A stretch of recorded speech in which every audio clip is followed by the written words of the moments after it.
Gee Bryant. What's up? I'm so stoked to have you on. Thank you.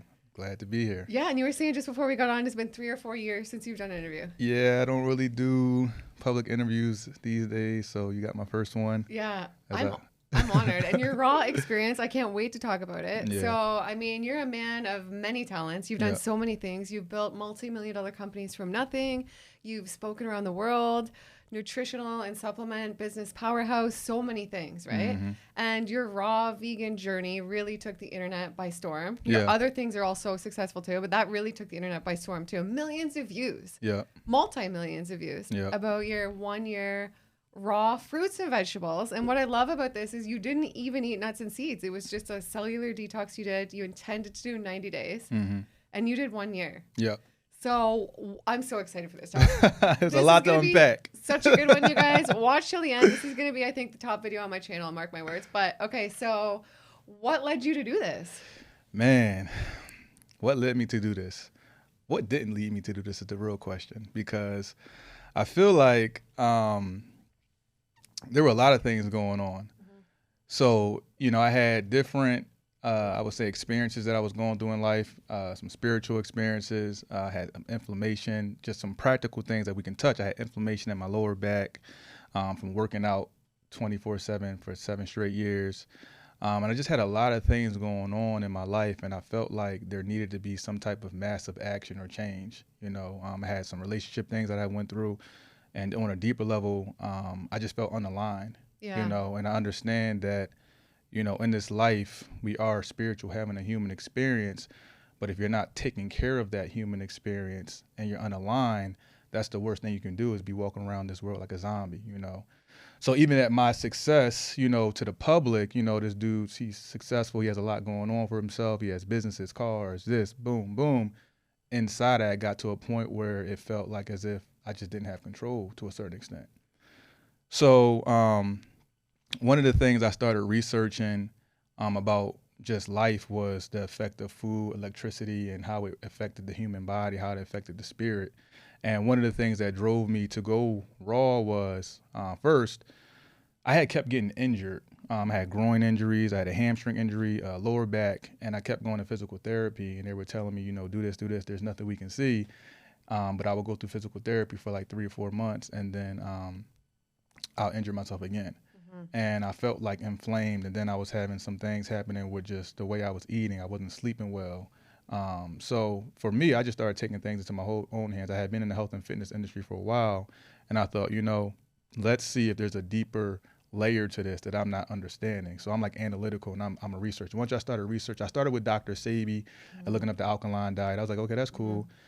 And then I started to see other things about eating raw and how you could naturally heal things raw, spiritually, mentally, emotionally, with all the environmental toxins and how much things that our cells pick up on a day-to-day basis without even knowing, emotional traumas that can get lodged into the cell, emotional residue that's in the air. I was like, wow, there's a lot going on out here that I didn't know about. So I was like, all right, well, they say if you go raw, you could see some of these things, disappear. Yeah. So I'm like, well, I have emotional trauma, I have stress, I have inflammation, I got all types of things going on. Maybe if I change my diet, that might work. Yeah. So I decided to, and one thing I always knew because of my background, and I wasn't always the best human, so to speak. Yeah. And I knew with the success that I had in life that there was going to be some type of balancing act where I was going to have to sacrifice a lot more than what I already sacrificed to really just, I think, be proud of the human experience that I was having. Yeah. Right. I feel like everything's balanced, and I think if even unbalanced can go for years, you can be unbalanced for years. So I was like, you know what? This all is coming down to me sacrificing. And one day I woke up and I was like, I'm going to do it. I'm going to do raw fruits and vegetables. And I intended to do just 90 days. And there's a reason why I went further than 90 days, but it wasn't because I was necessarily wanted to, but I'll tell you about that. But I did 90 days, and that's what brought me to it. I feel like there comes a point in every person's life where they really have to look themselves in the mirror and really feel like, what is it that may be holding me back from my next level of this experience, right? Wow. And I think everybody's always going to be presented with that, and you'll have a choice to make it, whether you're going to experience that experience or just keep living the experience that you're having right now, even if it's unfair. Because here's the thing, experiences aren't good or bad.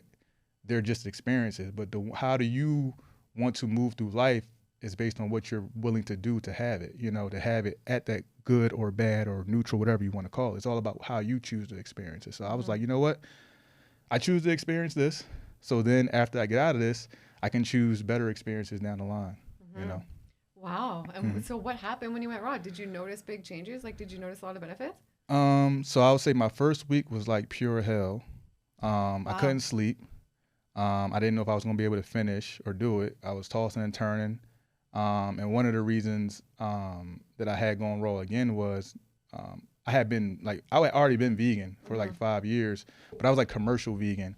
Yeah. So I was like, I fell in love with like the fake meats and I was at the gas station. I was depressed at sometimes just eating chips because they're vegan. I'm still vegan, right? And I started thinking to myself, I was like, yo, meat made in the lab is crazy. Like I'm eating meat made out of a lab. I was like, that's crazy. It has fake blood and stuff. I was like, this is kind of like weird. And then sometimes the things that we are pleasurable to us, we just put our eye to them because we're like, oh, because I like it. I'm not going to really look at it for what it is. Nah, this is meat made in the lab. Yeah. I was like, I have to stop this, right? Because this is not going to be, like, I think I'm the case study. Like in 20, 30 years, because this is the first generation of it, I might like grow a tail or something. I'm like, I don't want to be that. So I was like, I had to cleanse this too. So I would say my first week, to get back to my first week was, it was a little tricky. But, and then like my second week, like my face started to break out a lot. My digestion was all over the place. And I always tell people the way you react to raw vegan is completely like personal. Like I might react one way, and some people that I know that I've coached through raw vegan, they just love it. They're sunshines and lilies to day one. I'm like, oh wow, that was great. Yeah. So I had went through like a detox, a healing crisis. It was times where I would just be on the couch doing things that I don't want to do, like watching Netflix, because that's all the energy I had. Yeah, wow. And then I started working out. But then like by week 3, that's when things started to change.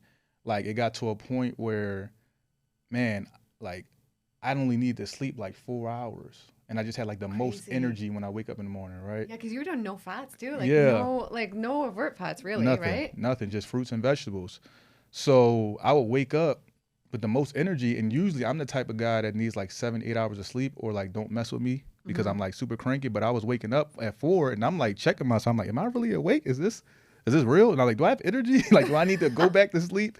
So that was like one of the biggest things, 'cause I'm really big on sleep, but my sleep just went through the roof. I was able to slow down and I got a lot of time back, because I always say what I realized about food is we spend so much time with food. You're prepping the food, you're thinking about the food, you're cooking the food, and then your body's digesting the food. And then when you go to sleep, your body's working. And you're mentally thinking about Uber, this, blah.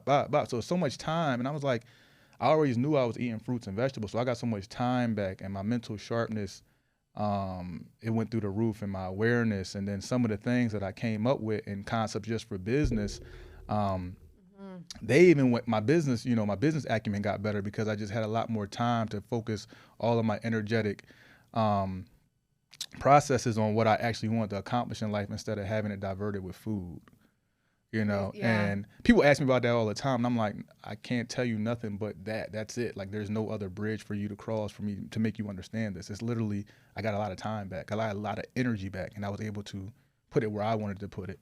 Yeah, and I feel like your brain's so clear, yeah, especially when you're just fruits and vegetables, like not heavy on nuts and avocados, things like that. Your brain, for the most part, everybody's different, is super clear, and you just get so many tasks done, right? So much done, so much accomplished in a day. And it's great you made it to, so it took like 3 weeks to start feeling good. Yeah. I think a lot of people, they start doing it for the first couple of weeks like that, when they're having those withdrawals and feeling like crap, they think this isn't working and they give up. Did you think about doing that? Did you think at any point like this is like not working? Nah, because what I come to understand is if you introduce things that are known to be good and you have a negative effect, it's not the things, it's you. Such a good point. Right. Yeah. And I like always understood that, because I'm just a very disciplined person. So even like we were talking earlier, like I cold plunge and I do all types of stuff. So I know it doesn't feel good in the moment, but it's not the cold plunge that's at. We give it that label. It's basically what we're going through, So when we're all fruits and vegetables, I'm like, yo, if I was eating meat made in a lab, eating chips and all this other stuff, or, if I'm not being the cleanest vegan, because I did start out pretty clean as a vegan, and then as vegan evolved, I evolved. I was like, this can't be that. This has to be something else. So, I attribute it to just my body, adjusting to the process. And I'm a type of person, when I say I'm gonna do something, I don't stop. So I'm just gonna see it through, and you gotta like take me to the ER for me to be like, nah, it's not working. Yeah, I love You it. know what I'm saying? So yeah. And what did a day look like? Like, what were you eating? Oh man, so me being busy, I'm like an efficient person. So Yeah. usually like I have someone prep my food, or I'm usually Nice. so I was in the kitchen by myself. So I'm like, okay, all right, well, how do I make this creative? So it got to the point where at first I'm like going to the farmers, I'm buying all types of fruit, and I'm like the fruit king. And then I get to the house and I'm like, oh man, I gotta like prep all this fruit. So with me still being busy, I'm like, it's not gonna work. So then I just narrowed it down to like 3 types of fruits that I ate a lot of, and then I would have like specialty fruits like on the weekends. And I would do like a romaine lettuce salad here and there. So it was like mango, berries, grapes, seeded grapes. Yeah. When I first started out, I didn't really understand the process around seeded food, and then as I started to learn about, seeded is the best, that's what I started doing. So I just basically stuck to like berries, melons, mangoes, and grapes, things that were easy for me to blend or juice. You know what I'm saying? Because I was just always quick, so now I wanted to get a lot. So I knew with grapes you can juice and get a lot, melon you can juice and get a lot, watermelon you can juice and get a lot. Mangoes, very filling to me. You just peel it real quick and you get a lot. So I also ate a lot of other fruits like dragon fruit, but these were just like from time to time. Kiwi. What else did I eat? I think that's about it that I can remember. Yeah. Like to this day, I still eat mangoes. I eat mangoes, berries, melons, like it's nobody's business. And a lot of green juice, kale, drinks, detox drinks, lemon, ginger. So yeah. Yeah, and what percentage fruit were you? Like, were you mostly greens, right? Or no? I was mostly fruit. Yeah, mostly fruit. So like 15% greens. Yeah, I was like 15, 20% greens. There was times where I would like juice fast for like 3 weeks, 2 and 3 weeks at a time. Yeah. I would do like 3-day grape fast. I would just like, once you're in it, you're just like, oh, what's this? And you read something, let me try this. Yeah. Like one of my hardest fasts to do, I was fasting yesterday. I did like I did a green apple juice fast with Kale. So I was just doing that for the last 36 hours, and I just broke it this morning. And you feel good? Oh my goodness, it was amazing. What kind of benefits? I mean, I was overly stimulated. Yeah. Because I had been traveling a lot. I was back and forth from Florida to Atlanta, handling a lot of business. And I was just like, man. And then like I was eating as best as I could with salads and things, because I try to keep, today I'm still like, we could talk about like about 60 to 70% raw, and I still eat like cooked meal like here and there, but it's an alkaline meal. So I was like overly stimulated. So I always think that the best way to combat overstimulation is just to fast from the things that are stimulating you. So I was like, all right, yesterday, the last it's like 24, 36 hours, with 36 hours, like no phone, just juice. I was at the beach chilling, and it's literally you can feel your body looking for stimulation. And I was just like, now you just got to sit there in it and then understand that that's your body looking for it, but it's not actually you. It's just a process you're going through. It's kind of like a wave of emotion that you have to look at. And I'm just looking at like, okay, that's not me. That's just my body, having this process is going to. And for me to get back to my baseline, this is what I do. So I love fasting. And that's why I fast and I cold plunge, because it allows me to get back to like my baseline and then like move from there. So I could like talk to you with the presence. That's why even when I came, I was like, it probably would be best if I do it today. That's a great way to look at it. I never thought about it, doing fasting or cold plunge, things like that, because the overstimulation. Yeah. I feel overstimulated a lot. I have 2 kids too. I work on my channel 24/7. Everything is like go, go, go. So what do you think it can do to us if we're just like long-term, constantly overstimulated? Like I guess that has like quite negative effects. Oh, right? You got to protect your peace. I think, what is it for you to gain the world and lose your soul in the process of doing all these things? Because we're trying to provide value, but if we're providing value and we're expending all this energy and stimulation, but we didn't have nothing for ourselves, we lose. In the long run, you lose. You go home, and then everything, the lights go off, the cameras go off, the business stops, the money stops, and it's just you and this avatar, and it doesn't have anything to it. It's just empty, and it's overstimulating. The thing about overstimulation is it only wants more, right? Like it never stops. Like it just wants more, and it wants more.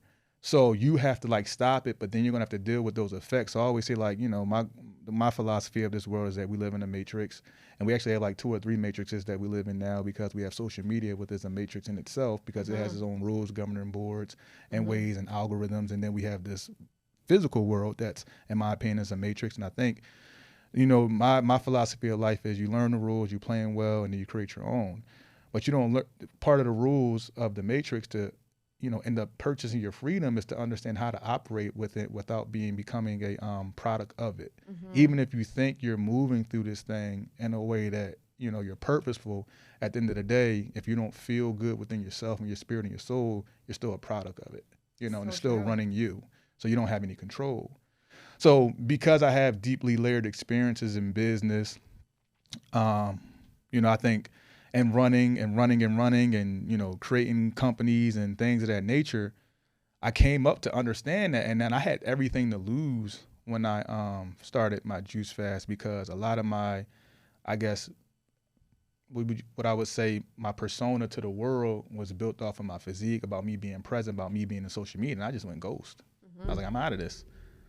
And I had everything to lose, and I couldn't see on the other side what was there, but I knew and trust and faith in God that whatever was there for me on the other side, I had to go pursue that, because this, I already know what it brought me.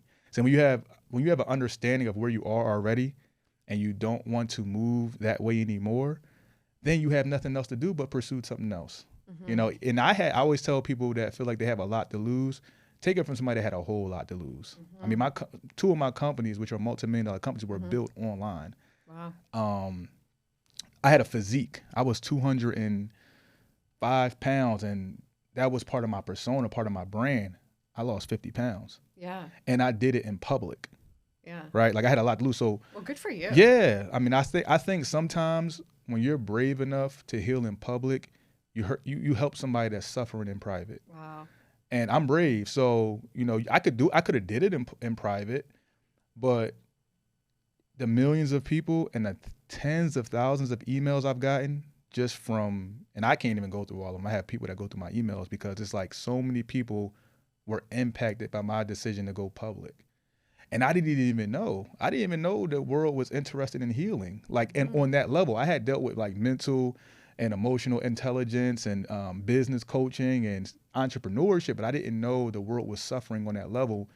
And I'm just glad I could have been a light to the world to help them, because it's not like I'm teaching you to say, you know, go buy this or go do. It's like, yo, literally, go get some herbs, go get some fruit. Exactly. And this is what I did. Yeah.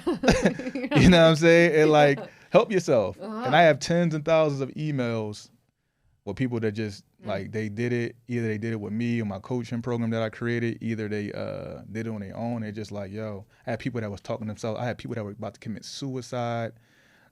People that were just at the bottom of the bottom, didn't know where to go. And they said they saw me on YouTube. They saw me on IG. They saw me on TikTok or something with the fruit. And they was like, yo, I'm so glad and thank you. You changed my life. To this day, I don't really check my social media DMs because it's a lot. But I get probably like 10, 15 per day about people that seen something.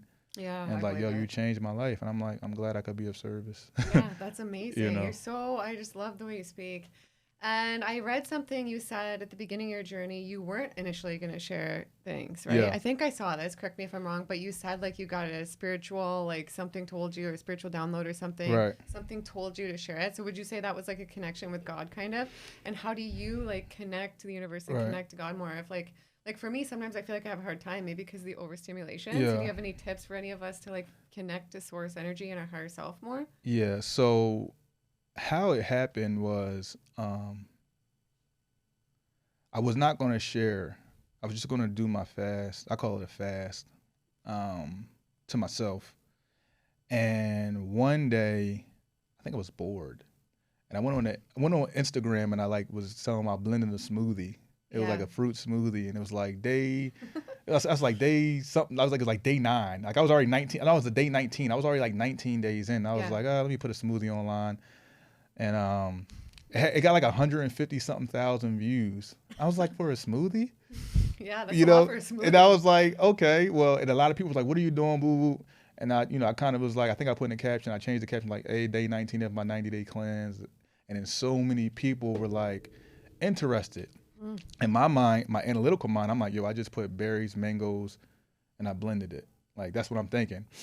So after that, when I saw how many people were interested, I still hadn't really went public. It was just one post. I started meditating on it.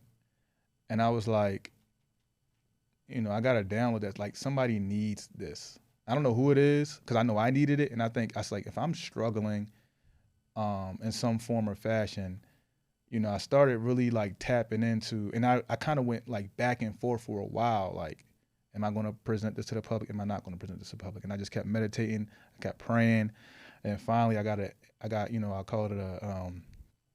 always call it a sign that said, go ahead and do it, you know? And one of the signs were, I had talked to my mother about it, and she got interested in fruits and vegetables. And then my nephew did. And then she sent me a video of him blending fruit. And I'm like, man, it's affecting my family. I said, who else's family could it affect? Who else could it affect? And then I was like, you know what? I'm gonna go do it. And then the first time, what happened, another thing that happened was, I had put a post out on Instagram and said something about, I had so many people, I have a text community and email. So many people were emailing me afterward, like, hey, you know, what are you doing? Can you help me go raw? Can you help me this? I'm like, what the heck? So I was like, I'm gonna go on my YouTube channel. I put a post out on YouTube, on my Instagram site. I'm going on my YouTube channel tonight. And I'll put out at like 4 o'clock. And I said, I'm gonna be talking about raw vegan.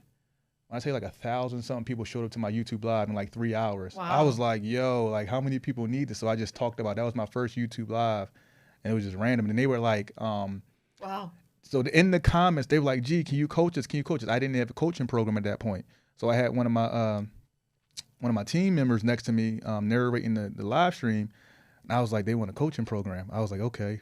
So we put up a landing page while I was on the live stream to collect emails and say, hey, we'll email you for a coaching program. We got like 500 people signed up like off that live stream. Crazy. And they were like, just, can you help us in any way? And I was like, all right, well, I will put something together for you guys. And that's kind of how my raw vegan coaching program started. Meant to be. Yeah. And would you say like this journey had like a huge impact? Would you say it was like a drastic impact in how you felt being raw versus cut? Oh, yeah. So being raw, this is how I would say it. This is like the transparent truth. You really gotta carve out, it teaches you to carve out time for yourself and not to like rush through anything that's self-care. Mm-hmm. You know, like we rush through washing our hands, some people rush brushing their teeth, you rush preparing for, you rush. Yeah. And it like makes you reverse how you think about things. And maybe you say, maybe I should either rush through these other things, or maybe these things should take a little bit more, less of my time. And anything that comes down to me, I need to be careful. I need to be diligent. I need to be focused. So it creates a new awareness of self-care, and it creates a new awareness of self that you actually need to take your time with yourself, right? So now you can like kind of block your life out. I call it like, I live my life in blocks. It's like if I'm working, I could be out here in the public, and as soon as I come to my life, it's like, dude, and I get to my life and I'm just like this. Mm-hmm. And this necessarily doesn't have to be presented to the public either, because I think what happens with a lot of people is they end up getting into this thing with their ego. I call it like egoic or spiritual drama, where then when you're doing this raw vegan fast and you're trying to present it to the public in ego, or you're doing spiritual work and you're trying to present it to the public, ego becomes drama, because now your life is predicated on showing how spiritual you are rather than you taking that into yourself. And then you start moving like this again. And then you're wondering, where is the gratification coming from outside people for that? So it teaches you how to like stop doing that, and then understanding how to come from this world, which is your business, your life, your family, your kids. And when you get to yourself, just slow down, because I had to prep the food. I had to be one with the fruit. Like I used to say, I'm like one with the fruit. I'm like cutting it. I'm like experiencing the fruit. So and it's crazy, because I'll tell you, like, it was this one time I was making one of my apple juices, and I was rushing through it because I felt like I had something else to do. And the juice didn't even look as good. Like I think the juice knew that I was rushing, and it was like brown a little bit. And usually my juices come out green. Okay, this is making me realize I need to slow down. Yeah, and I was just like, then I tasted it. I was like, this juice is off. Yeah. And I think the juice, people might think of it, but I think the fruit knew that. I've thought this before. I feel like they're living fruits and vegetables.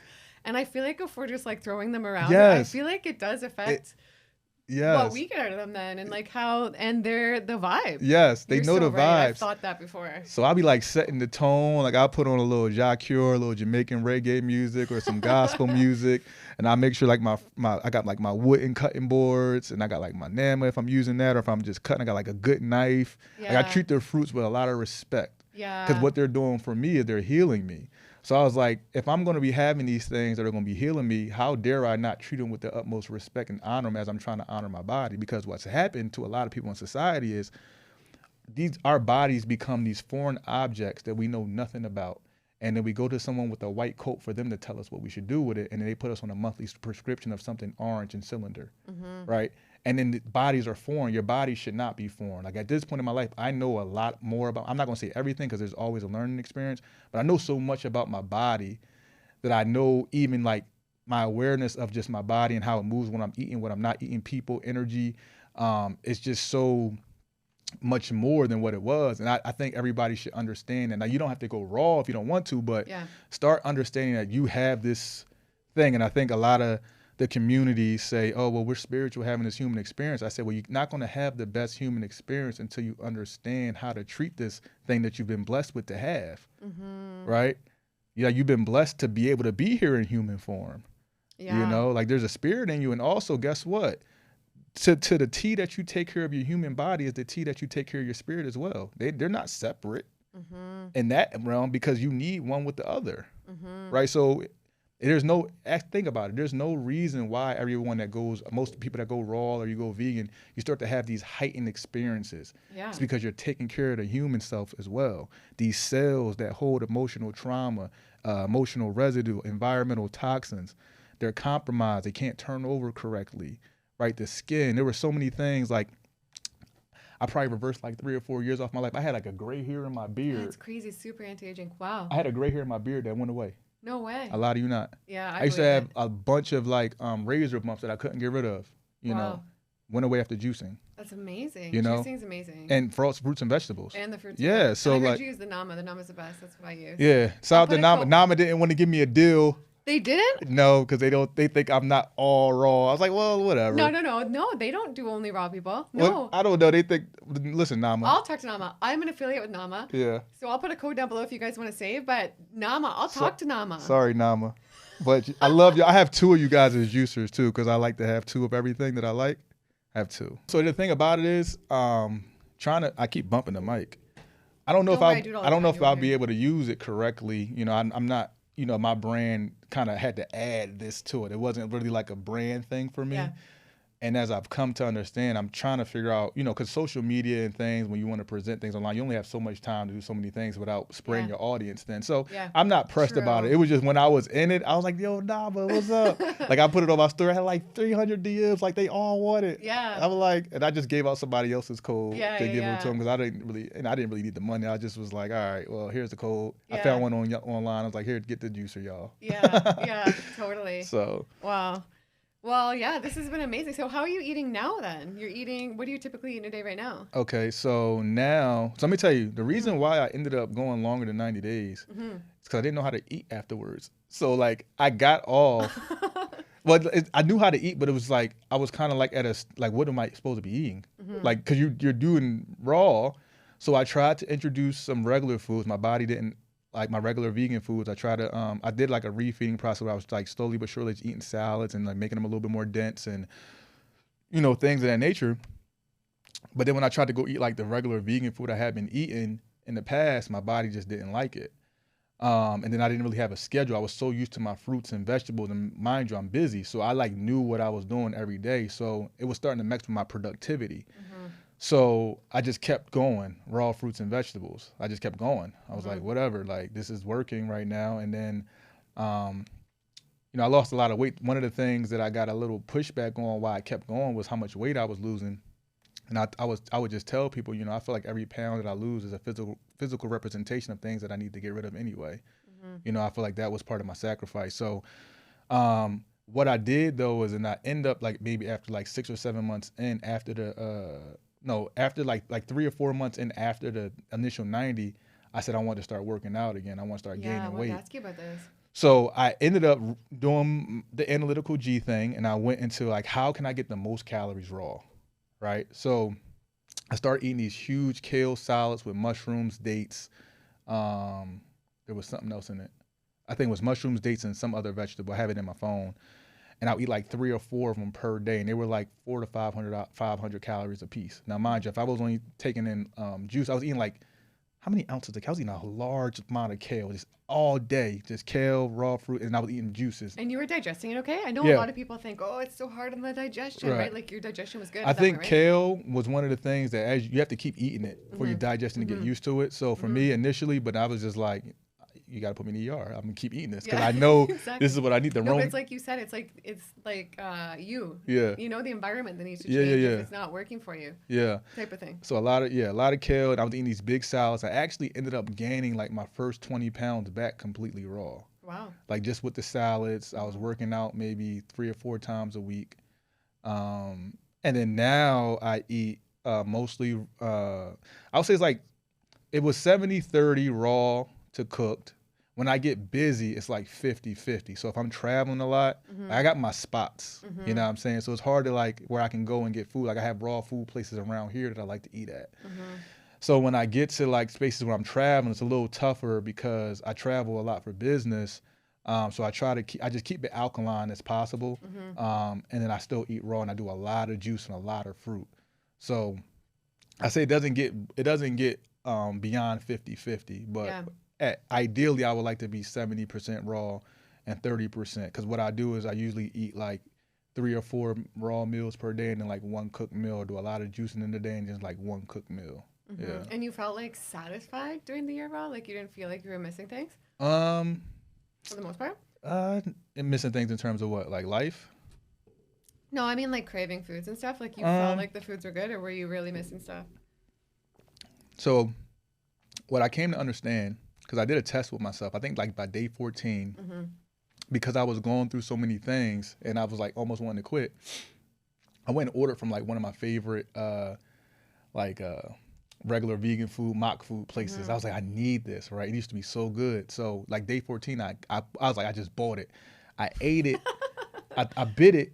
And all I tasted was salt and sodium. I couldn't taste what I used to taste. And I just spit it out and I just threw the whole thing away. Yeah. So that kind of let me know that my body couldn't even handle those things. Like it would crave it, but I knew in my head it wouldn't taste good.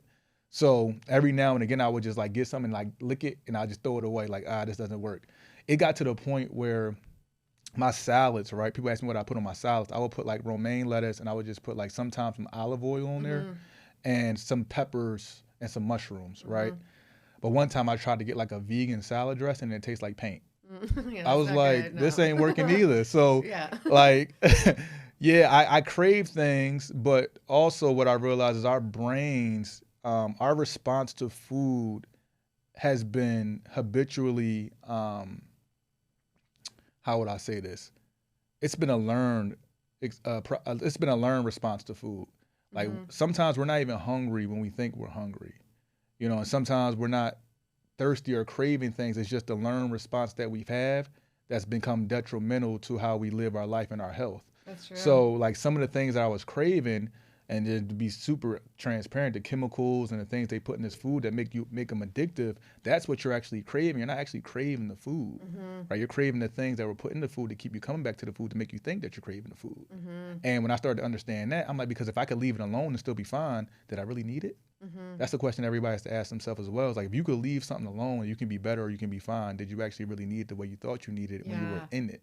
True. Right. So there's so many things that I've let go, and this is beyond just food, just spiritually, mentally, emotionally, you know, financially, that I was in, but I couldn't see because I was so addicted to the responses that I was getting from them from a mental perspective rather than what I was really needing in my soul, you know. Wow. And were the people around you supportive when you were doing this, or did you have to like change some of the relationships in your life and stuff? I'm like a loner anyway, so like my circle is fairly small. People, I know I'm the type of person that make things acceptable. Like, so people cheered for me. People respected my process. People were close to me. They understood what I was going through. It's funny because I have a lot of respect with the people around me in my circle. So some of them even did it for 2 weeks at a time, or I challenged them. Now online, when I finally went out, I lost a good amount, like some support online, but I gained so much more as well. Like people were like, unfollow, nah. I'm like, okay, go back to your life. That's fine. Yeah. Peace be with you. Yeah. You know what I'm saying? So, but yeah, the people around me were supportive. When I got into like my 11th and 12th month, like one of my best friends was like, all right, G, when are you gonna stop? I'm like, bro, like once I figure out how to like make this work in real life. So I literally, like, I'm a research person. My life is systematic and it's disciplined. So until I could feel what I was doing with something else that I knew that could work for me, and I was like, I got to do this. So I knew I was going to figure it out. So when I figured out the kale salads and I figured out, and then I found like a meal prep alkaline company, and I felt like some raw vegan spots and stuff like that. I was like, okay, I'm comfortable because I don't want to resort back to the thing that got me here. Because you don't want digestion issues. You don't want inflammation in your face. Like, you don't want to be holding it here and sleeping for 6 hours and mucus and all types of things going on that people deal with on a day-to-day and accept as norm. So I was like, yo, I know what that feels like. So I'm going to stay here until I figure out what my next step is to incorporate these things. I'm never in a rush to satisfy anybody outside of myself. And I think what happens is a lot of people don't stay in processes or things that are good for them because of the external pressures. Like, I'm very good with just, I don't care what you think. Because your opinion is going to float in the air. You're going to walk away. And if I apply that to my life, what does that mean for me? I think a lot of people, what happens is when they don't do things that are best for them, they let someone else's opinion, it latches onto them, kind of like a demon. It's just on them. This is their opinion. It's on them. They take that as truth. They don't fulfill or do what they're supposed to do. Now this thing's just weighing on their back. The person probably forgot they gave them that opinion. They live in their happy-go-lucky life, and you never go down the road that's meant for you. It's so sad. Yeah. So I don't do that. So, like, even if nobody supported me, I still just keep going. Good. I love that. Yeah. Were you always like that? I mean, you got to be like that in entrepreneurship too. Yeah. Yeah, I was always a person that questioned everything, and I didn't like anybody to tell me or show me anything. I do take like heed to good information, but it was just like, I feel like a majority of stuff is just bullshit. I'm like, what are we talking about? So when it comes down to people's opinions, I feel like a lot of people judge what they can see and do what they can do without being seen, knowing that they won't be judged. So I feel like there's a lot of judgment that just comes because people can. And I never was a person that wanted to live my life based on the opinions or suffocate myself by the mental chains of living up to other people's expectations. So, and then also in the world of business, like, you have to be like that because there's going to be things that come at you a mile a minute. People are going to say you can't do it. You're going to have competitors. You're going to have people that you look after. You have employees. Everybody's going to think something of you. And if you pay attention to what everybody else thinks, that's the most expensive thing you can do, for your life. There's a lot of people that don't reach who they're supposed to be financially, mentally, relationally, because they're paying attention. This expensive currency that they're given.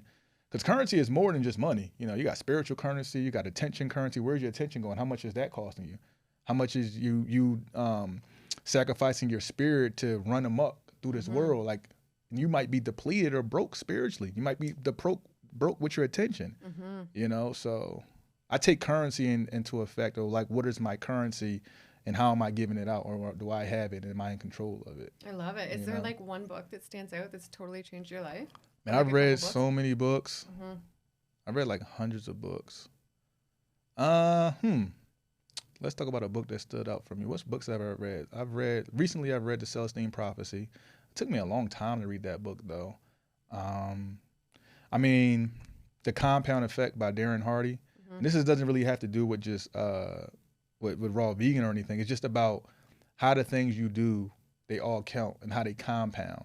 It's like compound interest. Like, the things that you think you do at one moment, you may think they have no effect, but they're really affecting you 2 and 3 years down the line. So that was one of the first books I ever read in my life. The Power of Now was the first book I ever read. That's good. That book stood out to me because it taught me about watching yourself and watching your emotions and being a watcher of yourself, knowing that, at any given moment, you may not be who you think you are, right? And what does that feel like? Spiritual Partnership was a book that I read.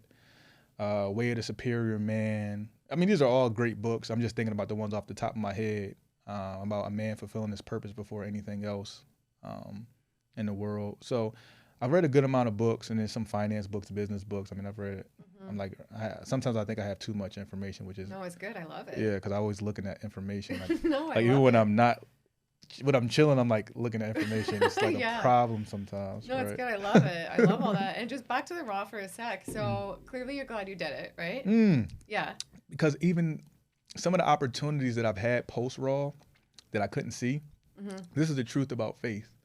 Blind faith if you really have faith, if you're really spiritual, if you really believe, a lot of people, once it's really time to have faith, they want to get tangible and control it. Like when it's really time to dig in and have faith, they want to control the situation. True. Yeah. Having real faith is when it's really time for you to have that faith and you go in and you can't see nothing on the other side. It's so hard. I couldn't see this interview. Imagine that, right? Yeah. We might have the best interview, and guess what? Because I had faith, we're here. Yeah. I couldn't see if my businesses were going to stay. You know, they were going to run. Obviously, they have a great team, but I didn't know where they were going to be. I didn't know where my weight was going to be. I didn't know, you know, who I was going to be, right? And some of the opportunities, business opportunities, sponsorships and stuff, and things that I've gotten out of this from in the physical world, they weren't going to come without without me having blind faith. So the millions and millions and millions of people that needed this, I feel like we all here to reach each other in some type of way. I couldn't see any of that. I didn't know any of that was going to happen. That was not my intention. I wasn't like, okay, I'm going to raw vegan and inspire millions of people. I was like, I've been already inspiring millions of people before this in like fitness and business, but I didn't know there was this different element where people really needed help. I couldn't see any of this. So all I was doing was trying to help myself. You know what I'm saying? And I think that's like a parallel for the world. It's like, people think you can save the world, and there's so much going on in the world, and this person, and men versus women, and toxic masculinity, and feminists. And then I'm like, how about you help yourself first? Because if you help yourself, you can first help, then you can help your family, and then you can help your community. And it starts with yourself. So that's how I don't get involved in any type of debates. Like, you can't debate with me online. You can't debate me about religion. You can't debate with me about spirituality. You can't debate with me about family. I don't debate. Because I feel like if everyone spent the energy that they use debating and arguing and helping themselves, we'd be in a very better state. We'd be in a whole better state. Yeah. Like it's like I'll go on and it's crazy because I'm like the most anti-internet person. I've taken like seriously, like I've been off the internet for almost a year and a half at a time. Like I go in spurts. People are like, oh man, you're such a ghost. I'm like, yeah, I just don't feel like it's getting the on there. best going off though. Yeah. I went off for a month last year. Just a month, but it was a month, and I swear it was my happiest month of the whole year. Yeah, because you go in there and you see people arguing about nothing. I'm like... So if people write negative comments, do you respond or do you delete? Do you leave them? What do you do? It's just depending on how I feel. Yeah. If I'm overly stimulated, I'll just delete and block. Yeah. But if I'm in a flow state, I'm like, oh, bless you. Yeah. Okay, good. It's not just me. Yeah, it just depends on what state I'm in. Like, I still have tendencies to be... Like, I'm not always just like, oh, Zen mode, you know, because my business avatar is like very... aggressive. Like I'm very aggressive, like when I want things done and how I operate. So it just depends on what mood you catch me in, you know. And my lower stuff will respond, like, but that's like a 1% chance you'll get me to respond. But then I'll respond with something very witty that makes you think about yourself, because I'm very good at that. Like, you're just not gonna say something to me and think you gotta. It's very it's very articulate what I will respond to you if I do. But you'll get not even a 1. It's like a 0.5% to get that out of me. Yeah, I love it. And okay, so the faith thing for a second, I want to talk about it a little bit more for a sec. Because I've seen you talk about being in God's waiting room before and waiting for things and having to have faith and trust when we're going through like really hard times. Right. So do you have any advice for that? How can we hang in there, be positive, trust, and know which path to take, maybe which decision to make, and to have faith while we're waiting for things to turn around? Yeah. My advice for that is to get comfortable being in some type of space where you're unsure. I think when we want to figure everything out is where we cause the most anxiety around our lives. And life is a beautiful mystery. You know, that's what I've come to understand. And everything that you're going through, I call it as a thing to a thing. Life is full of small pivots. So this is what I've learned over the last couple of years. So when I felt like I was in a waiting room and God had placed me in a space where it was like, this is your time to position yourself and just be calm and be still, right, and see. So I think when you want it to happen or whatever you're looking for to happen, if you keep pressing upon that happening, you're going to get to a point where it's not going to happen the way you want it. And then you have to kind of like extend your lifetime. And what I mean by that is understand that, hey, you're this person inside this huge cosmos that when we breathe and we have fingers and all these things going on, and you're like this person. And don't be so hard on yourself because there's so much more going on around you. And that's how I always reground myself if I feel like I'm ever stagnant. It's like, yo, there's a lot of things going on, right? And all these things are means to an end. But what's essential is you gaining clarity around how you want to move in this world. You know, whatever your financial situation is, whatever your relationship is, whatever your emotional state is, it's going to always come from you being present and being understanding that you may be in the waiting room. Sometimes every day, it's more your ego. Like, cause I had like built up an ego of being successful, and I had to really ground myself and say, hey, maybe this is a year for you not to be so successful. And then like, that's a hurt piece, right? He's like, what? What do you mean? Like, we're not going to continue. We're not going to keep this going. Like, but then I get the message that if you keep going at this rate, you'll burn yourself out.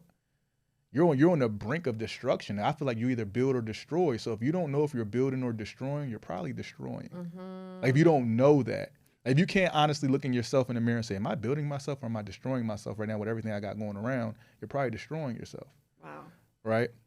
So even if it feels good, even if it's a relationship that's satisfying your ego, even if it's, you know, and I'm not here to tell people be a robot, but I'm just saying, like, these are the awareness. The awareness is the key. Like, I think awareness is always number one of how you're operating up to now and figuring out this is how you want to continue.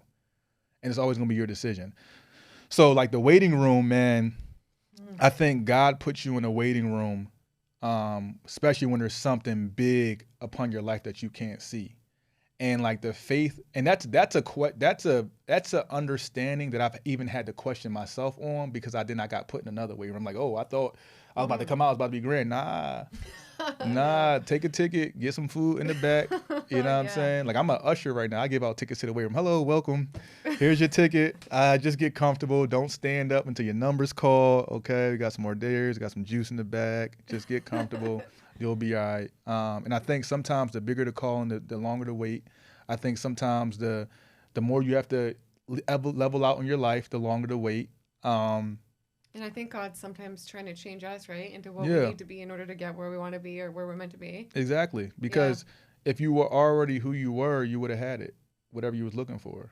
You know what I'm saying? And God's always working on us, you know, always working on trying to understand how to get to that level, and just even going into some of the biblical things that I used, even some of my coaching. I look at Genesis about how, you know, God talks about, like, even just fruits and vegetables, like how they were good, and they were very good.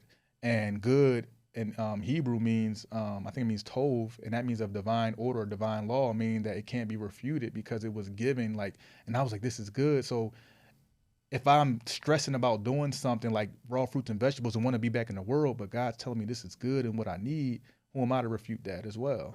You know, so, you know, it's just the waiting room, man. I would tell somebody, this is what I would say. If you're in this place right now where you're in that waiting room and you're waiting for a move, if you're waiting for a sign, just position yourself and stay still and understand that you have to obey that, because the thing you should always ask yourself is, do you like what you had before you got into this space? So sometimes it's like we're living this life that we don't like. We get into this point where we throw our hands up and like, okay, what am I supposed to do?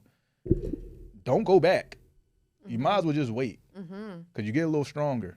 True. You know what I'm saying? You get a little stronger in the waiting room. You get more awareness in the waiting room. Like, these are you're getting the things that you can't even see in the physical. Like, you're gaining so much more right now. And I can only talk to you as a testimony, because even at the heightened state that I thought I was at, where I'm at now after going through these multiple processes, and people say, oh man, you should stop doing that. Oh man, you should get back on the internet now. You're losing money. You're losing this. You're losing that. I'm telling you, I've gained so much more. The relationships I've gained. I know who, what, when, where, and how. I know who's around me. I don't second guess anybody or anything around me. That's priceless. That's priceless. To have those type of people in your life. Yeah. Some of the business things that I have, my business partners, right, all aligned, right? I've had times where I was in business underlined, it doesn't work. I've had relationships underlined, but everything I know now is alignment only for me. Like, I live an alignment only type of lifestyle. Alignment only. Yeah, I love it. There you go. I mean it. Because it makes your life so easy. Like, yeah, like my life. It's all about getting into alignment. Yeah. And the thing about it, the same, like I would say, let's just use worldly things. The same worldly things I had before are the same worldly things I have access to now. But I'm so much more peaceful. And I know if I want them or not. I don't have to have them, you know? And I don't want to get deeper into like the things that I have, but it's just that I have access to the same things. It's just a different person. You know what I'm saying? And I feel like some things just aren't meant for us. Right. And we're meant to wait because there's something better. Yeah. And don't you think a good way to have faith in those times is to look back in our life and think, well, wait a second, this didn't work out. And I was really like pissed off about it at the time, but then it was meant to be because then this came. Like that, maybe that's a good training session. Do you ever do that? Or do you look back and think like there was something you really wanted that didn't work out and then it ended up being a blessing because something better happened? Even more, right? I used to do that. I'm at the point where I don't even look back anymore. Wow. I'm just present. Like I said, everything's a thing to a thing. Like even if it's supposed to be unfavorable, if it's supposed to, I can't not look at it as that. I'm just at a point where I just let life unfold. I have targets and direction. So I think once a target is defined, direction appears. So I have targets in life, and that gives me my direction. But anything that happens, like as life unfolds, I don't look at it. I don't have the ability. I was telling a friend the other day, I was like, I don't even have the ability to really get mad. Like I have to step into a mad role. Like, I can't get pissed about something because it's like, what am I doing? This is a thing to a thing. Yeah. Life is just things to things. Like we're just going things to things. I'm here and I'm here. This happened and this happened. Now, if you're living correctly and aligned to the best of your ability, not perfect, I think that's when you can have those modes, because then when you're because what happens with me is as soon as I'm unaligned, I feel it. Me too. I feel it mentally. I feel it spiritually. Like, man, you shouldn't have probably did that. But I'm not questioning just life's natural experiences as I'm living in alignment. So that's what are like your top tips if people are like, I feel out of alignment, I want to get into alignment? Do you have any top tips for like getting into that flow, getting into that alignment? I feel like the raw foods are a big part. They do something for that, but I think so. What I like to do is, because I know on YouTube and just internet in general, people give you like these very high yielding tips, like go raw. And I'm like, I like to start with small things, because I'll tell you like some of my daily disciplines was like, yo, first audit your call log and your text messages. See if anybody in your phone is adding value and you guys are adding value, and vice versa, because that's the number one thing. Where are you spending your time? Right? Are you spending 2 hours a day listening to gossip? Right? Then look at your television. How long are you spending on television? Look at your screen time. Are you consuming more than you produce on the line? Those are your first steps. And a lot of people that come to me on the internet, I'm like, hey, so you're on the internet looking for this tip that I'm giving you. All right, I'm gonna give you a tip. Get off the internet first, right? Find a good book, start there. Because you're gonna continuously, even you looking for tips is a program that you're running. True. That's leading to overstimulation. Like, so you could overstimulate yourself by looking. All overstimulated on this planet. Like never before. No, it's a fact. And the crazy part about this is I have a soft spot for children, because this is going to be their reference point.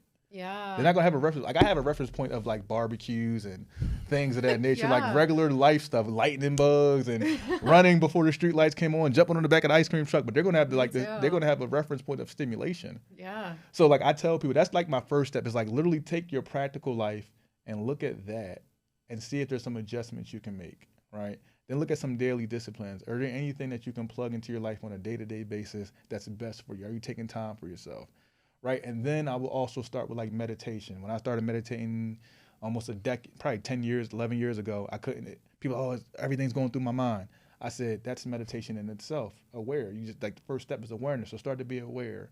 Then I would say you start moving in levels. Right. And if you want to go raw, then go raw. Like raw vegan, I co-sign that it helps you. It helps you with discipline. It helps you with all these things. Everything that you feel in the moment, though, doesn't feel good, though. And I think people need to learn how to turn down their pleasure system. And how you turn down your pleasure system, it's a paradigm shift that you had enough pleasure. You've had enough alcohol. You had enough of this. You had enough relationship. You had enough dead-end things. You've had more. A lot of people have had a lot of those for 2 people. You've had a lot of junk. You had a lot of junk in your life. Things that you just been doing, randomness, partying, drugs, alcohol, this, that. You've had enough. So that's one of the things that always kept me in my discipline. It was like, why would I'll tell you, like if let's say I haven't been in a relationship for a few years.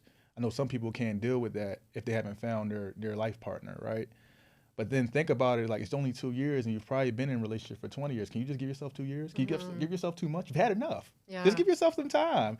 So I would say my overall statement is just give yourself some time. Yeah. To look at your life and understand these things so you can like come out of them with like a target and so some direction can appear for your life. Because a lot of people, I feel like life is just willy-nilly. Everybody's and I think some people, like, I'm not talking about everybody, like some people have it together. Yeah.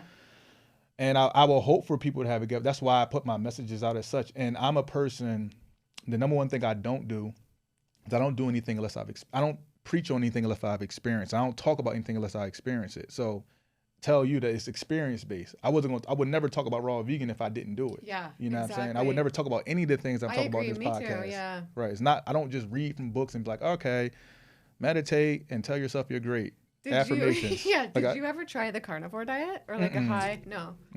Meat. One of the things that happened with me, one of the reasons I stopped eating meat initially was one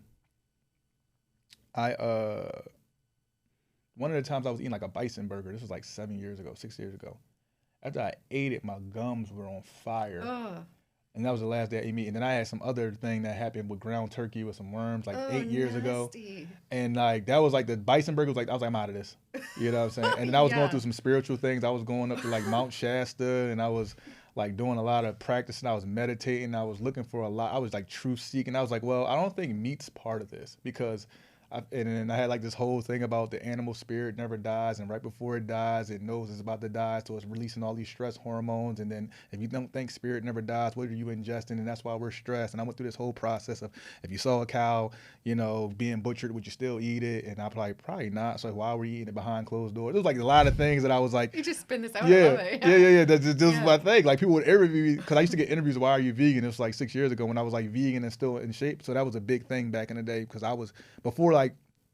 I wasn't like one of the top, earliest vegans, but I was vegan and I had muscle. So people would interview, how do you keep your muscle and why do you be vegan? I would just spit out all this stuff like spirit, boo, boo, boo, boo. So I would, I never did the carnivore diet. I won't do the carnivore diet. Meat doesn't work for me in terms of digestion either. It just doesn't process well. Like I was pescatarian at one time and I felt, when I was pescatarian, that was like 7 years ago, I felt hungrier than I felt being vegan. I'm like, I'm out of this because fish just like ran through me. I was like, okay, this doesn't make sense for me either. So vegan has been good for me. Good. Like today I've had, what did I eat today? I had this. I had some kale salad and some mushrooms. Yeah. Earlier today. Awesome. What else? Kale salad, mushrooms. It was something else and some zucchini. Yeah. That's what I've eaten, some smoothies and juice. That's what I've eaten. Yeah, today. and if people ask me all the time on the channel, this is the top question, like how to start. How do you start? Right. So if someone was to ask you, like, how do you recommend if somebody wanted to start this tomorrow? Do you have any tips? Raw vegan or just regular vegan? Raw vegan, if they want to try. I have 2 ways you go about doing it. The first way would just be cold turkey. Just go, sit yourself, get some fruits that you like, put yourself in the kitchen, and blend up some fruit and start with the blending of fruit and just start there, right?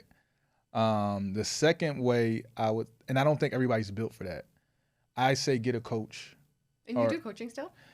Kinda, because I don't have like it wasn't something I meant to do. Yeah. So like it was like I do it like maybe quarterly. I open it up. Yeah. So I might open it up again. I don't know.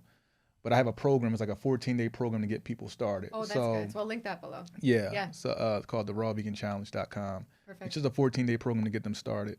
But also I was asked them, to get started with raw vegan. Also, like let's just get super practical. 'Cause I don't like to give like this higher level stuff. Like, all right, if you decide if you like salad or fruit first, right? And if you like salads more, try to fill your diet up with maybe like 3 or 4 salads and then 1 cooked meal, or 2 and 2 or half and half, right? Because when I used to train clients in personal training, when I have to get them off of Cokes and soda, what we used to do is we used to do a gradual process. We would replace one with the other and until we can phase it all out. So I would say start with whatever you like, if you like fruit or salads, and then use that as a buffer, like 2 days, 2 meals, and then have 2 cooked meals, right? And then try to get to 3 and then try to get to completely raw. That would be a gradual process that I know would probably work.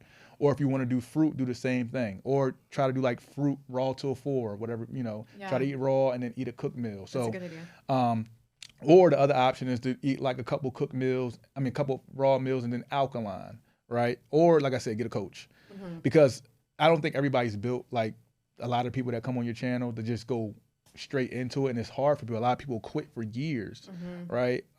So yeah, get a coach or try to like integrate it slowly as surely as possible, and then don't try to too much variety will kill you, because I think you have to zero in on like some things that are sustainable that you can count on. Because humans, our brain likes to take the path of least resistance, and we're habitual creatures. So a lot of people go raw and they try to eat all the fruits, and it's like, I got this, I got dragon fruit, I got this, and today, and now you're defeating the purpose because you're spending so much energy trying to get all these fruits instead of just, I would say, hey, eat mangoes and berries this week, and then next week have some burro bananas and melon. Yeah, simple. Yeah. Just simplify it so you're not trying to just be like this fruit connoisseur. It's really not about that either, in my opinion.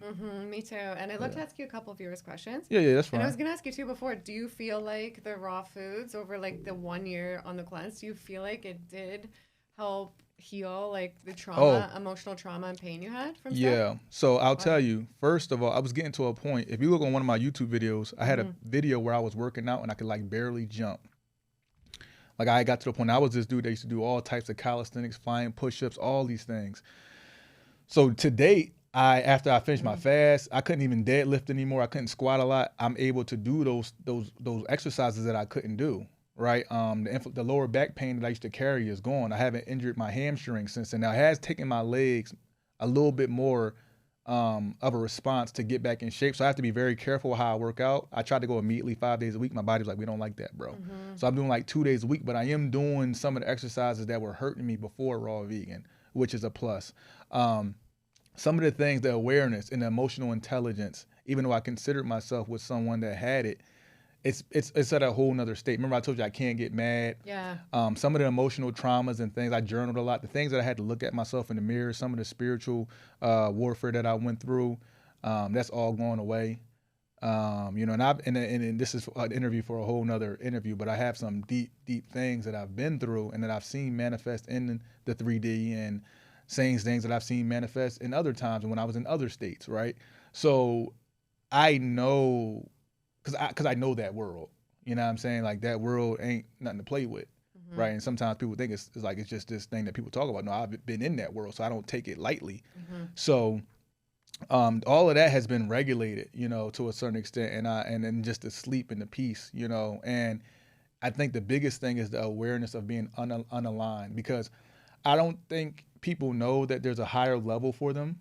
And I don't think most people, I didn't know there was a higher level for me. And then once you experience it, it's like once you're expanded, you can't really go back to anything else full time. Or if you end up going back, you was like, yo, I know what that level is like. Let me get back there. So whenever I even drift, like I know exactly what I need to do to get back. Like right now when I'm talking to you, I'm like at one of my highest states and I love it here, right? Like I don't want to be anywhere else. But there are times, due to being in the matrix, being an avatar, we are going to be beat up by the world. And things are going to happen, and our vibration is going to get lowered. And if you don't know that there's even a heightened state for you, you just stay there. That's the and thing. It just continues to get buried and buried and buried. And I will tell you one thing. There was one time, I will admit this, when I first got off raw vegan, I did want like all the stuff I used to eat. So I wanted to eat some nachos. I wanted like a vegan pizza, and I had it like for like 4 days straight. Every day I could literally feel my frequency going like this. I believe it. Yeah. To the point where I was just laying on the couch like, what a slob. Like just watching myself. It just makes you feel depressed. Yeah. Like no I was like, excitement for life. I was like, nah, we not doing that. And if we doing that, it's going to be like once every 2 weeks or something. But then the problem with that is the digestion of it when you're eating clean food is tough. Like when I could literally feel the acid trying to break it down, and I'm like, my body's like, hey, we don't do this. We're just, we're alkaline, we're juice, like everything's working together. Intestines is like, what is this? Like I'm like, hey, bro, this is just something for the weekend. We good? And they like, nah, don't do it no more. I'm like, okay. Yeah. So I felt the vibration just coming down, and I'm like, and then the analytical mind of someone that is in business, or if you're very analytical, you'd be like, that's just regular. No, shut up. You know what that is. Sometimes it's slow, and then you realize, oh, wait. Yeah. Yeah. Huh. And I wanted to ask you, too, like, I know we touched a little bit on the fitness, and you said you lost, like, over 50 pounds, right? So do you think that you, on the raw fruits and vegetables, like, no nuts, what the protocol you were doing, like the cleanse, do you think you could have got super buff too at the time if you were training? Because I know you didn't work out, right? Yeah, I didn't work out at all for over a year. Do you think you could have and you would have had the muscle, or no? I think if I positioned it the way I did when I started gaining, when I made it I had to, I think I could have maintained or I think I could have like cut up, but I don't think I would have just lost weight the way I lost weight. I think it is possible. Like I said, dates, kale, mushrooms, because building is all about a calorie, losing weight's a deficit. So I was on a caloric deficit. So getting that many calories back into my diet, I could have maintained or built. And my body now, because I've been working out for so long, it's like very adaptive. I don't even need a lot of calories to put on muscle. Like, I don't even count calories and things. I don't have macros and things of that nature. So I think I could have. And also there was this protein source that I started using, 𝙎𝘼𝙑𝙀. You ever heard of that? No. Yeah, what is 𝙎𝘼𝙑𝙀? Never heard of it. Yeah, this is the protein that I use now, but it's an alkaline protein source. And dang, I'm drawing a blank. I know exactly what it is. It's not a nut. Is it a nut? It's not a nut. I don't know. I forget what it is. Just everybody look it up. 𝙎𝑎𝑐�Ｈ𝑎INCH. I don't know why I'm drawing a blank on exactly what it is, but yeah. I think like it's good though. I get that why you didn't work out for the year. A lot of people when they're cleansing, like they take a time to rest, right? It makes sense. And I worked out for like 5 days a week for like 6 or 7 years straight. So it was like I want to rest. I just want to chill. I took it as a time to relax. I stretched a lot. I had a stretch coach. I went to stretch classes. I hear stretching is important. Yeah. Yeah. Because you want to get that elongation, because you don't want your muscles to be too static for too long. You know what I'm saying? So that was very important. I walked a lot. Actually sometimes I did a little cardio like after the 90 days, probably like I would say about month 10 or 11, like maybe once a week, I would do my own fitness program, which is the X28 program. I would do my own fitness program and I would just do like some cardio. So, but I would say for like the first 10, maybe first 11 months, I think that was like in the 12th month, I actually did my first workout. Because it was like December. Wow. I think it was like, maybe it's like the 12th month I did my first workout, yeah. And did you find it you could keep it, like I know some people say it's so expensive. Did you find it was like crazy expensive? I think it's worth investing in ourselves with the food, but was that a thing for you or it was totally worth it? It was like a balancing act, because when I went to farmers markets, it was cheap. So I got like Borough bananas was something I ate a lot of too. So when I got them in season, or if I could get them correctly, because sometimes Borough bananas are like super raw. So you gotta find like somebody that has them. Yeah. So when I went to the farmer's market, it was fairly cheap in my opinion. And then I would say comparable to, like if you compare it to like eating out, it's like neutral to eating out. But if you're like a person that's like budgeting and stuff like that, with your groceries, it could be a little bit more expensive, but you just gotta like, invest in what makes sense. It's not that much more expensive in my opinion. Now I could be talking from a completely different reference point. I'm not sure. But and it's worth it. It's worth it. There's no greater investment than yourself. I feel like it really starts with how you nourish yourself. Right. Yeah. And I would look at just what are you spending money on. So like some things I always do to this day, I always go through my bank statements and credit card statements and see what's like coming out of my account that it's not giving me any return on my life. And then if I want to put something that's giving me a return on my life, I'll just literally stop it. Like cancel that. I'm doing this. And that could be just for a period of time. So it could be some things that you just need to remove from your life, audit your bank account, food that you're eating, alcohol. And sometimes these things add up to $500 to $1,000 per month. And there's your food right there. True, yeah, you know what I'm saying? Good point. And somebody was asking, okay, going on raw vegan, did it heal your eyesight or affect your eyes at all? I don't know how your eyesight was before though. Yeah, I didn't really have any effect with my eyesight. My eyes have already pretty much been good. Yeah, my eyes have changed raw. So they used to be like very green. They were blue when I was born, and then they went very green my whole childhood. And what do you think they look like now? They're more blue. Right? Yeah, they're blue. Yeah, they're blue right now. It's crazy. They changed to blue, and my prescription's gone down a few points because I've always had glasses. And then like after a year being raw, I was watching TV. And I was like, I can see everything. What is going on? I went to the doctor. Oh, that's crazy. He was like, yeah, your prescription's gone down. I think it was 4 then, from like 575 I think it was 6, between 550 and 6. I forget what it was, but it went down a couple points, and it's gone down even more since then. It's crazy. That is crazy. Yeah, I know it's a big difference, but that's good. So you they didn't were have green. to deal with that. Yeah. And they went to blue. That's crazy. Even my wedding song was Green Eyed Girl. Like they were green. Yeah. That's tough. Yeah, it's crazy. So anyway, this other question, they said they're wondering if you've ever taken roids or you take roids. Nah. No, I didn't think so. I can't do that. That's tough. I can't do that. Nah. They like roids. I don't know much about them. Yeah, I mean, do whatever you want to do. But for me, it was never that serious. Yeah. Because I'm not like a bodybuilder. Yeah. I mean, I don't know if I look like one, but to people or in the past, but back in the day when I was really fit, it's because I was a personal trainer. I lived in the gym and I ate twice. I ate 5 times a day and lifted twice a day. But nah, I can't get down with them. That I'm a risk reward. So like even when I do business, it's like, all right, if I do this, what's the reward and what's the risk? And if the risk outweighs the reward, in my opinion, I'm not going to do it. And they like I don't know much about them, right? I'm just like I don't know much about them, but they must affect your body. Yeah, like they must have negative acne, effects, right? your mind. Crazy. You heard of roid rage, where you just become completely, and then that's just a foreign substance. It's like I'm like, it's probably like the risks. Yeah, the risks outweigh is too the much. reward. Yeah, that's a good point. Okay, someone was asking if you've ever water fasted. Did you do any water fasting? I've done like a 2 or 3 day water fast.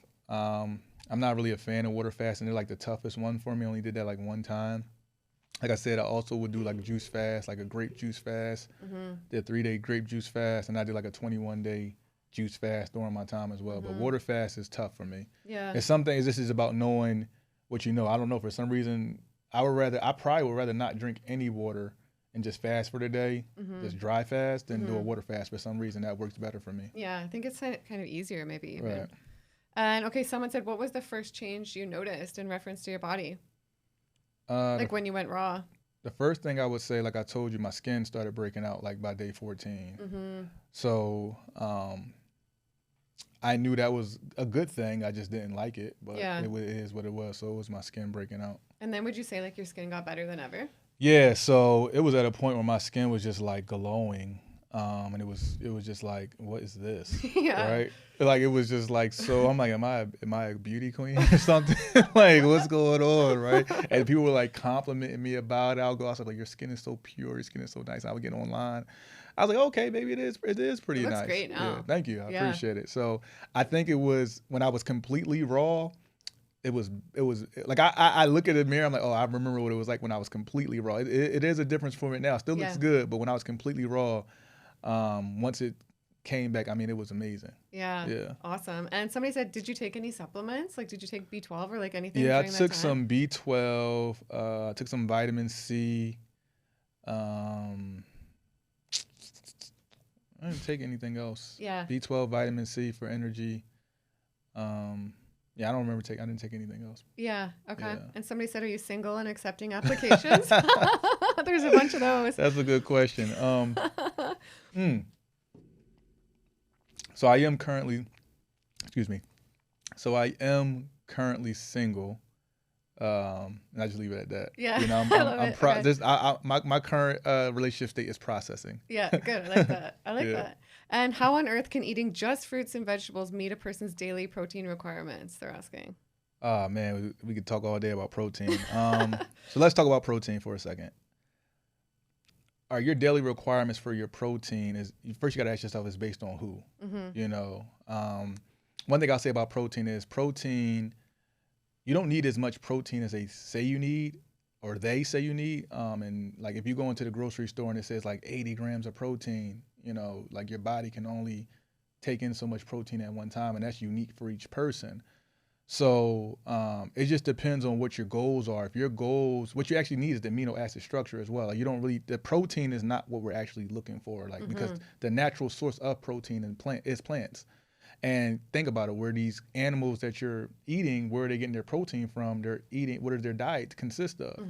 And one thing about protein that I've learned is even before being raw vegan, I was vegan and I still built muscle. I think and may call me weird, I think it's a mindset thing too as well. Like what do you want to become, right? And I'm a status quo, like I go against the grain. So when I started building muscle raw, I still wasn't taking in like 100 grams of protein. If you like added the mushrooms and the kale and everything, that's like 60 grams of protein. Somebody would say you can't build muscle on that diet. And I still did. You know, so I don't know, protein for me, I don't think if you're trying to fast, you can still live and fast and accomplish your goals. And you can give up protein for a little while, in my opinion. And I don't feel like it's going to be anything detrimental to you that happens. How about I phrase it like that? Yeah, that makes sense. And somebody was asking, well, they're wondering where you get your produce from, but are you worried about pesticides? Like, did you eat all organic or no?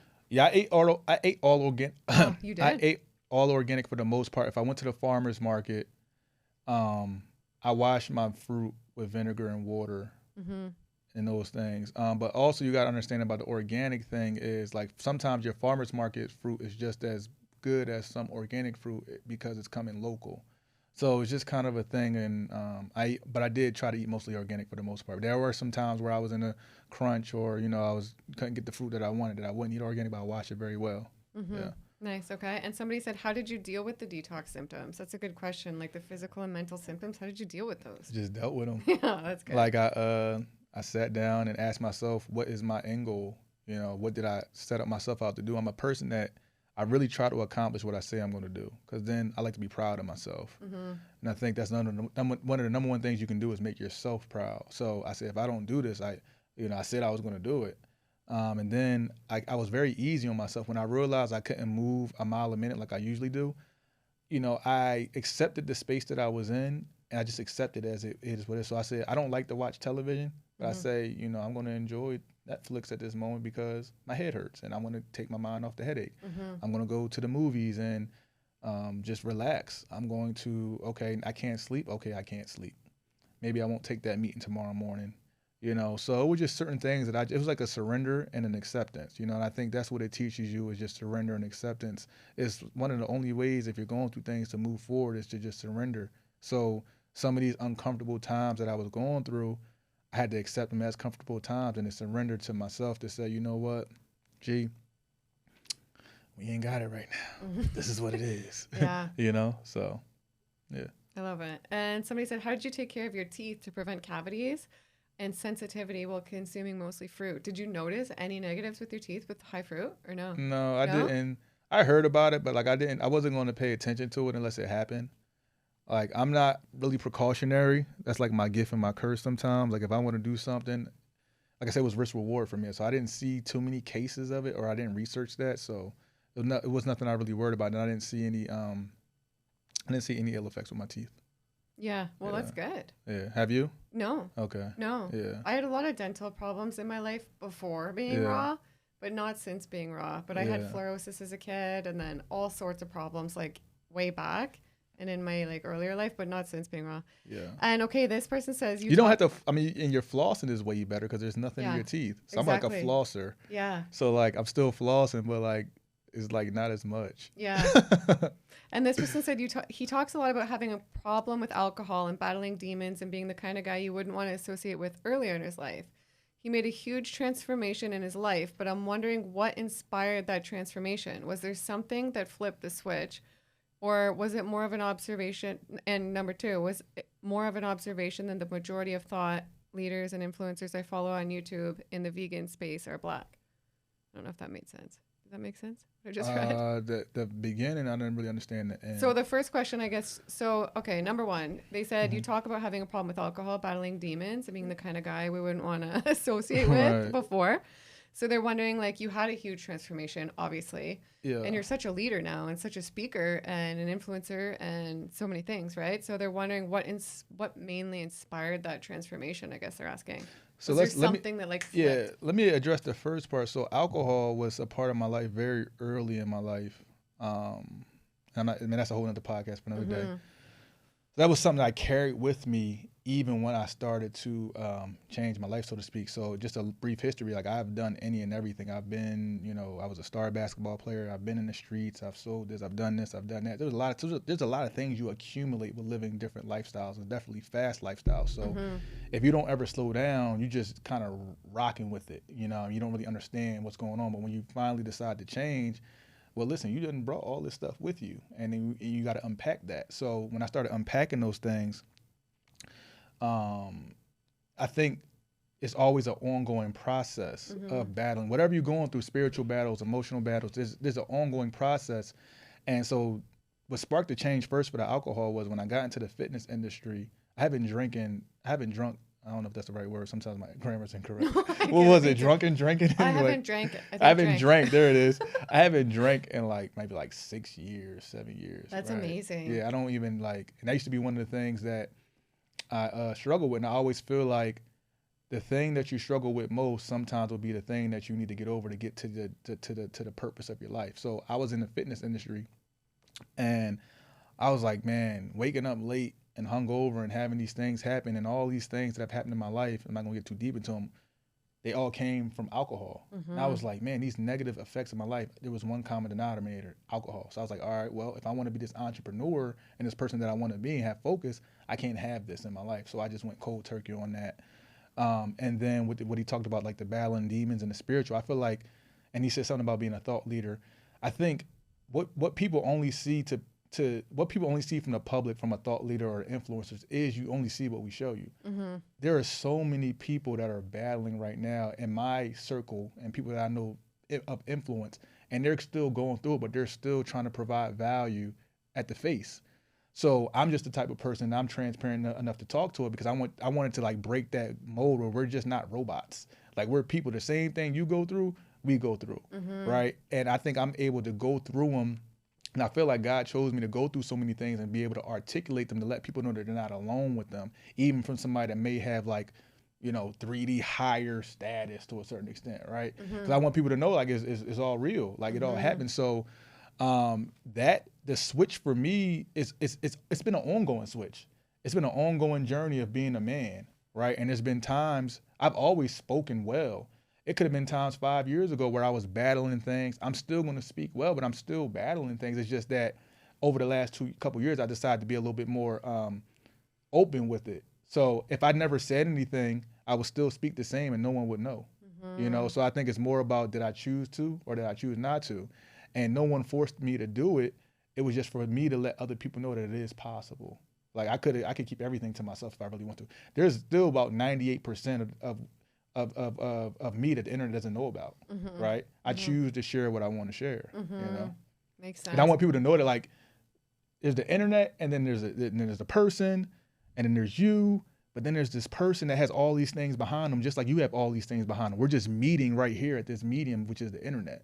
There's so much more behind us. It's so like, true. You know what I'm saying? Like, I go to places, and I'll get like something to eat, and someone will, like, the server will come, and she say, "What's your order?" And I'll start asking them about their life, like, because I'm fairly interested in what's going on. Like, I would like to know you beyond, and if they don't, that's fine. But I like to have conversations like that, just to keep. I like being human sometimes. Yeah, you know what I'm saying? Not just, sure. I'm Gee Bryant. Hey, how are you? No. I'm like, break the mold, like, break the ice. Yeah, you know it's way better. Yeah, more real. Right. And okay, somebody asked, how long until your cravings stopped?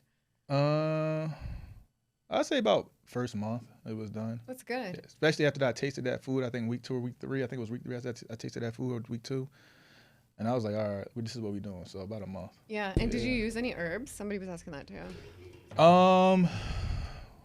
I drink tea. So I drink like Oh, nice. How you spell that tea? Chamomile? Is that how you say it? Chamomile. Chamomile tea. I drink that. I drink burdock root tea, hibiscus. So that was like the extent of my herbs. I didn't go heavy on the herbs, but I would say those are herbal teas. So I drink a lot of tea. Yeah. Cool. Well, this has been amazing. I've loved talking to you. Appreciate I'm so happy you came on. Thank you. And if you have anything else to end off with, that you feel like, anything you feel called to share that maybe we missed about your journey, or to inspire somebody who maybe is not feeling so great and they want to, like, experience that journey. And if you could let everybody know where they can find you, and I'll link it below as well. Okay. Yeah. What I would say is, like I said before, life is a journey of experiences. And I feel like at this moment, if someone's going through something, if you're trying to decide if you're going raw, if you're going through any type of unalignment or spiritual imbalance, just understand that this is an experience that you're having, and it's for a reason, right? Whatever space that you're in is not permanent, and a lot of people say, this is not my final destination, but you have to understand it really isn't, right? And the moment that you decide to take massive action for your life, and do something that may go against the grain, that might be the thing that you're looking for that's going to spark that change. And I always say, like, the smallest fire can create the biggest flame in your life. I mean, and sometimes the smallest steps ends up being the biggest one you take. And sometimes when you take, like, little parts of your journey and you can't see the other side of them, that's like probably where you need to go. And it takes a lot of courage to go through a door that's meant solely for you to walk through without bringing anyone else along. and it's not forever. And sometimes you get isolated to get yourself together. You might lose friends, you might lose family, you might lose relationships, but a better you is always going to be worth more. And sometimes you got to relearn yourself, recondition yourself, reevaluate yourself, because sometimes you get to the point where you're no good for yourself. If you're no good for yourself, how can you be good for anyone else? And I think what we all truly want is connection, true, authentic connection. We want true love. We want true experiences with family and friends. I mean, all these other things are cool, and we're going to get those, and we have to understand how to work the matrix and how to generate income so we can be free and things of that nature. But I know what we truly want is going to come from the reconditioning and relearning of ourselves, because we are programmed to a certain extent. And once we understand how to unlearn that program and put our own program in, that's what we can start that journey to freedom. So true. Yeah. Wow, well said. So many aha moments. I love it. It's true. Yeah, and where can everybody find you? I'll link it below. Yeah, you guys can check me out on Gee Bryant on Instagram, �GEEXBRYANT. I'm on TikTok, Gee Bryant. YouTube, obviously, you guys can follow me on YouTube, Gee Bryant on YouTube. And then if you want to join, I have the Raw Vegan Challenge, which is my Raw Vegan coaching program. It's a 14-day program. That gives you a layout of how to go raw vegan. You get 14 days of motivation from me as well. We have thousands of people that have joined the community over the last year, so we'll be happy to have you there as well. So the rawveganchallenge.com. Awesome. And I think your raw video has like 5 million views or something. Yeah. It's like way up there. That's all, and it's so good. Yeah. Yeah, I'll link that down below. Yeah, the Raw Vegan 90-day video is one of the most surprisingly epic raw vegan videos on YouTube ever. So I didn't know, but so awesome. I'm blessed to have that. And I'm glad so many people enjoyed it and resonated with it. Yeah, and I'm blessed and glad you came on. So thanks again. You're and to welcome. the viewers, I hope you guys enjoyed this. If you did, give it a big thumbs up. Make sure to subscribe, and I'll see you in the next one. Bye.